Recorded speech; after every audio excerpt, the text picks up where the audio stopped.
তুমি কি কখনো ভেবেছো স্টক মার্কেট আসলে কি? সবাইকে হয়তো বলতে দেখেছো যে তুমি যদি স্টক মার্কেটে ইনভেস্ট করো তাহলে তুমি ধনী হয়ে উঠবে। কিন্তু আসলে এটা কিভাবে কাজ করে, কিভাবে প্রফিট বা লস হয়, তুমি যদি এটা বুঝে নাও যে স্টক মার্কেটে কিভাবে প্রফিট বা কিভাবে লস হয়, এবং তোমার যে স্টক মার্কেটের বেসিক নলেজ যদি তুমি নিয়ে ফেলো, তাহলে তোমার এই ফাইন্যান্সিয়াল জার্নি একদম সঠিক জায়গা থেকে শুরু হবে। So hey everyone, welcome back to ফিভয়। আমরা কথা বলি ফাইন্যান্স, পার্সোনাল গ্রোথ এবং রিয়েল লাইফ মানি হ্যাকস নিয়ে। তো আজকের এই ভিডিওতে আমরা আলোচনা করব স্টক মার্কেটের বেসিক থেকে। তুমি যদি একদমই বিগিনার হয়ে থাকো বা তুমি যদি একদমই জিরো থেকে স্টার্ট করে থাকো, তাহলে আমি তোমাকে রেকমেন্ড করবো আজকের এই ভিডিওটা শেষ পর্যন্ত অবশ্যই দেখার জন্য। তুমি যদি আজকের এই ভিডিওটা শেষ পর্যন্ত দেখে ফেলো, তাহলে আমি তোমাদের কথা দিচ্ছি স্টক মার্কেটে যে বেসিক টার্মগুলো থাকে সেগুলো তুমি খুবই ইজিলিভাবে তুমি জানতে পারবে, এবং তোমার এই ফাইন্যান্সিয়াল ফ্রিডমের যে জার্নি, সেই জার্নিকে তোমাকে অনেকটাই হেল্প করবে। সো আমরা এখন জানবো যে what is stock market. Stock market কি? যে কোনো XYZ একটা কোম্পানি আছে, সো সে কোম্পানির ওনার এইটা চাইছে যে ওই কোম্পানিটা সে আরও পরিমাণে সে ডেভেলপ করতে চাইছে, বাট যে ওই কোম্পানির ওনার ওই কোম্পানিটাকে ডেভেলপ করতে চাইছে তার কাছে সাফিসিয়েন্ট ব্যালেন্স নেই, তার কাছে ওই পর্যাপ্ত ব্যালেন্স নেই যে এত টাকা লাগিয়ে সেই কোম্পানিটাকে আরও বড় করতে পারে। তো তার জন্য কি করে? তার জন্য সে ট্রাই করে যে তার কোম্পানিতে যেন ফান্ডিং দিক। এবার ডাইরেক্টলি ফান্ডিং পাওয়া তো কাইন্ড অফ মুশকিল হয়ে থাকে। তো সেই সমস্ত কোম্পানি ওনার্সরা কি করে, পাবলিকের কাছে এসে তাদেরকে এটা অফার করে যে তোমরা আমার কোম্পানির অংশীদারি বা আমার কোম্পানির শেয়ার কিনে একটা ছোট্ট একটা মালিকানা হতে পারো বা ছোট্ট একটা ওনার হতে পারো।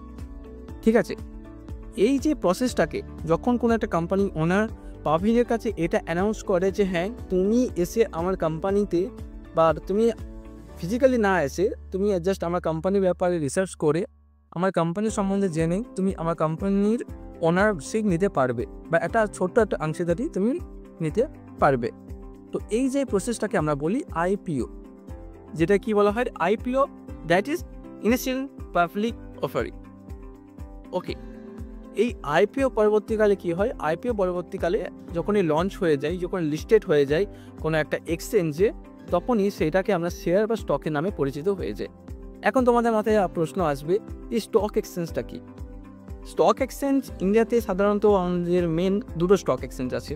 একটা হচ্ছে NSE, ন্যাশনাল স্টক এক্সচেঞ্জ, আর একটা হচ্ছে BSE, যাকে আমরা বলি বোম্বাই স্টক এক্সচেঞ্জ। এটা সবাই প্রায় জানো। হ্যাঁ, আমরা কিন্তু ডাইরেক্টলি কোনো স্টক এক্সচেঞ্জ থেকে আমরা শেয়ারস বাই কিংবা সেল করতে পারবো না। হ্যাঁ, একদম ঠিক শুনেছো, আমরা ডাইরেক্টলি কোনো এক্সচেঞ্জ থেকে ডাইরেক্টলি স্টক বাই সেল করতে পারবো না। থ্রু ব্রোকার আমরা কিন্তু এই স্টক এক্সচেঞ্জ থেকে যে কোনো শেয়ারস বাই সেল বলো বা তুমি ট্রেডিং করো, যাই কিছু করো না কেন, ডাইরেক্টলি আমরা করতে পারবো না। শুধুমাত্র আমরা একটা ব্রোকারের সাহায্যে আমরা স্টক এক্সচেঞ্জের সাথে ডাইরেক্ট লিঙ্ক হয়ে আমরা যে কোনো শেয়ার বাই বা সেল করতে পারি। এবার ব্রোকার কাদেরকে বলা হয়? দেখো, আগেকার সময় অফলাইনে কাজ চলতো, তার জন্য কি হতো, আমরা ফিজিক্যালি সমস্ত কিছু কাজ আমাদের করতে হতো, বাট রিসেন্টলি আমাদের সেই সমস্ত ফিজিক্যালি না হয়, সেটা আমাদের ইলেকট্রনিক্যালি হয়ে গেছে। তো আমরা যে সমস্ত ডিম্যাট অ্যাকাউন্টগুলো ব্যবহার করি, হ্যাঁ ডিম্যাট অ্যাকাউন্ট, সেগুলো হচ্ছে একটা ব্রোকার। লাইক তোমরা নাম শুনেছো হয়তো Angel One, Zerodha, Groww, there is lots of kind of brokers exist nowadays. But আমাদের ইন্ডিয়াতে যে মেনলি বা যেটা বলে ফেমাস কিছু ব্রোকার্স আছে, যেটাকে আমরা ডিম্যাট অ্যাকাউন্ট হিসাবে আমরা সেটাকে বলে থাকি, লাইক গ্রো, অ্যাঞ্জেল ওয়ান বা জেরোধা যেটা বলতে পারো। সেই থ্রু থেকে আমরা stock buy sell, IPO, investment whatever আমরা করতে চাই, সেই আমরা এই ব্রোকারদের থ্রুতে আমরা করতে পারি। Why stock price go up and down? আমরা তো শেয়ার মার্কেটে এটা ভেবে টাকা লাগাই যে হ্যাঁ আমাদের এই টাকাটা আমরা এই শেয়ারের মধ্যে লাগালাম, ইন ফিউচার এই শেয়ারটা কি হবে, গ্রো করবে, তার জন্যই লাগাই। বাট তোমরা কি জানো যে একটা শেয়ারস কখন আপ যায় এবং কখন ডাউন যায়? আমি যদি এক কথায় এটা বলতে যাই যে স্টক মার্কেটে শেয়ারস বাড়া বা কমার উপর ডিফেন্স করছে যে একটা শেয়ারকে কত মানুষজন কিনতে চাইছে এবং একটা শেয়ারকে কত মানুষজন বিক্রি করতে চাইছে। হ্যাঁ, তুমি যদি একটা শেয়ারকে বা যে কোনো একটা শেয়ারকে যদি অনেক মানুষ বা অনেকজন যদি কিনতে চাইছে, তার ওই পার্টিকুলার শেয়ারটার উপর আগ্রহী দেখাচ্ছে যে হ্যাঁ এই স্টকটা ইন ফিউচার বাড়তে পারে, তাহলে ওই স্টকটা প্রাইস বাড়বে এবং ওই স্টকটা ইন ফিউচারে একটা ভালো রকমের রিটার্ন দেবে।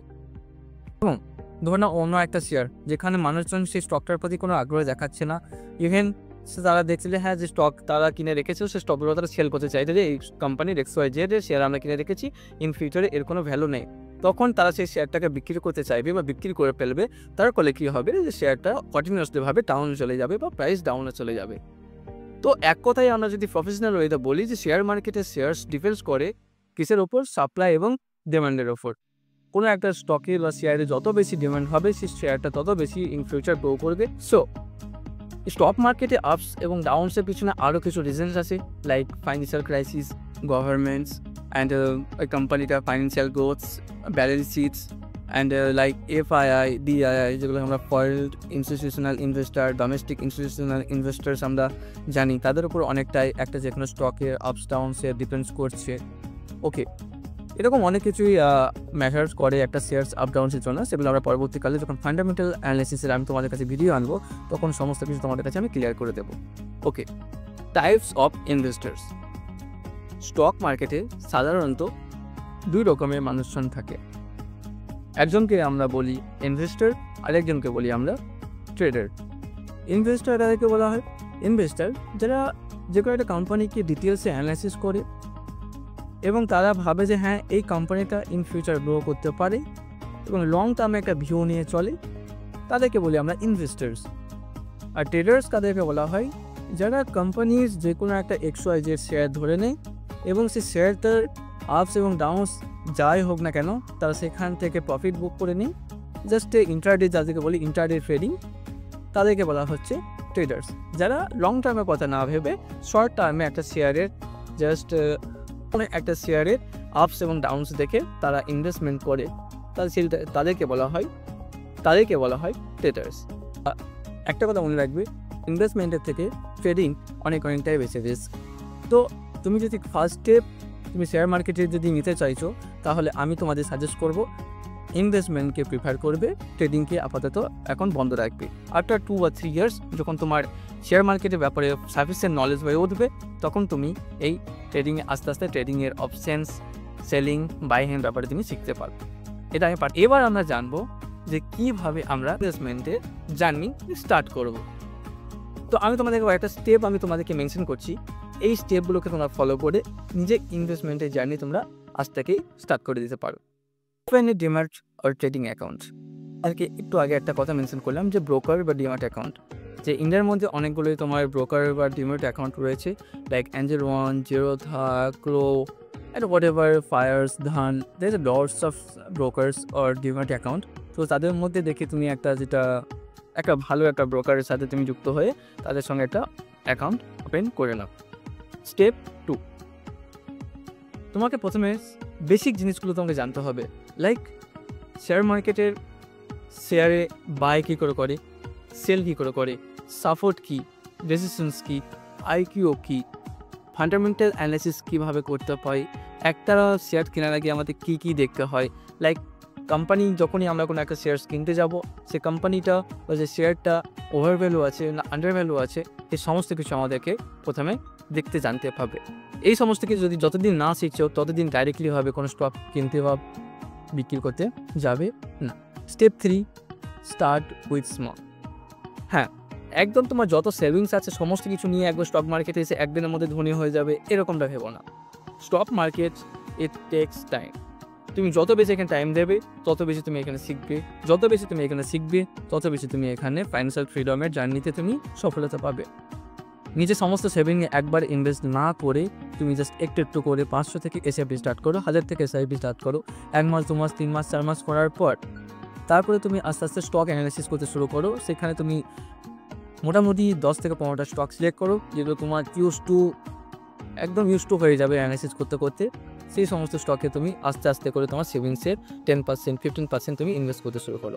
অ্যান্ড সবসময় ভাববে যে এটা একটা লং টার্মের একটা খেলা, শর্ট টার্মে কিন্তু এর মধ্যে কোনো রকম রেজাল্ট পাবে না, পেলেও হয়তো খুবই একটা সাফিসিয়েন্ট হবে না তোমার জন্য সেটা। তো আমি তোমাদেরকে পার্সোনালি সাজেস্ট করবো, এটা একটা লং টার্মে একটা ভিউ। সো তুমি যখনই স্টক মার্কেট ইনভেস্টমেন্টে জার্নি স্টার্ট করবে, তখন সেটা তুমি একটা লং টার্ম ভিউ নিয়ে চলবে এবং নিজের সমস্ত ক্যাপিটাল কিন্তু ইউজ করবে না। একটা কথাই আছে না, don't put your all eggs in a bucket, in a single bucket.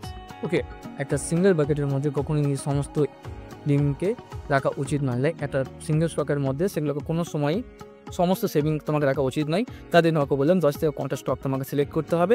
সেখানের মধ্যে থেকে তুমি যে স্টকটা তুমি ইউজ টু আছো বা যে সমস্ত স্টকে তুমি রেগুলারলি ইউজ করছো তাদের প্রোডাক্টস, সেই সমস্ত কোম্পানিগুলোকে দেখো যে ইন ফিউচার তাদের গ্রোথ আছে, সেই সমস্ত স্টকগুলোতে আস্তে আস্তে অ্যানালিসিস করতে শুরু করো এবং সেখানের মধ্যে নিজের সেভিংস দিতে শুরু করো।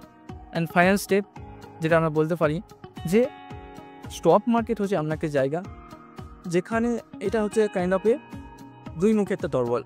তুমি যদি এটার ব্যবহার যদি ভালো করতে পারো তাহলে সামনে তুমি অনেক আগেই যাবা, বাট এখানে যদি তুমি লোভ লালসা করতে শুরু করো তাহলে কিন্তু এখানে অনেক রকমের দুঃখ যন্ত্রণা নিয়ে তোমাকে ফিরতে হবে। সো এটা একটা লং টার্মের খেলা, তো এখানে বেশি প্যানিক হবে না। এটা স্টক মার্কেট হচ্ছে এমন একটা জায়গা যেখানে তোমার পার্সোনালিটি তোমাকে রিফ্লেক্ট করবে। তুমি রিয়েল লাইফে যেমন আছো সেরকম তোমার স্টক মার্কেট এমন একটা আয়না, সেই তোমার পার্সোনালিটি তোমাকে রিফ্লেক্ট করবে। তুমি যদি চঞ্চল হয়ে থাকো সেইটা তুমি রিফ্লেক্ট করবে তোমাকে, তুমি যদি শান্ত স্বভাবে হয়ে থাকো সেটা তোমাকে রিফ্লেক্ট করবে। ঠিক আছে, তো স্টক মার্কেটে ঢোকার আগে নিজের পার্সোনালিটিকে ডেভেলপমেন্ট করো, বুঝতে শেখো, লং টার্ম ভিউ নিয়ে চলো। এরকমটা নয় যে একদিনে আমি কোটিপতি হয়ে যাবো, একদিনে আমি ধনী হয়ে যাবো, একদিনে ফাইন্যান্সিয়াল ফ্রিডম হয়ে যাবো, এরকমটা না। Just think in a probability, যে এটা না হলে এটা হতে পারে, এটা না হলে এটা হবে, এটা হলে এটা হবে না, এরকমভাবে একটা প্রবাবিলিটি বা পসিবিলিটির মধ্যে ডিফারেন্স তুমি খুঁজে বের করো। সো একটু একটু করে টাইম দাও নিজের ফাইন্যান্সিয়াল ফ্রিডমে জার্নিতে। তো আজকের ভিডিওটা ছিল এটুকু। যদি ভিডিওটা একটু ভালো লেগে থাকে তাহলে একটা লাইক দিয়ে সাবস্ক্রাইব করে পাশে দেখো এবং কমেন্ট সেকশন জানিও যে তুমি স্টক মার্কেটে জার্নি কম থেকে স্টার্ট করতে চলেছো, এবং আমার এই চ্যানেলটাকে সাবস্ক্রাইব করে আমার পাশে থেকো, কারণ আমরা এই চ্যানেলের কথা বলি ফাইন্যান্স, পার্সোনাল গ্রোথ এবং রিয়েল লাইফ মানি হ্যাকস নিয়ে। Thank you.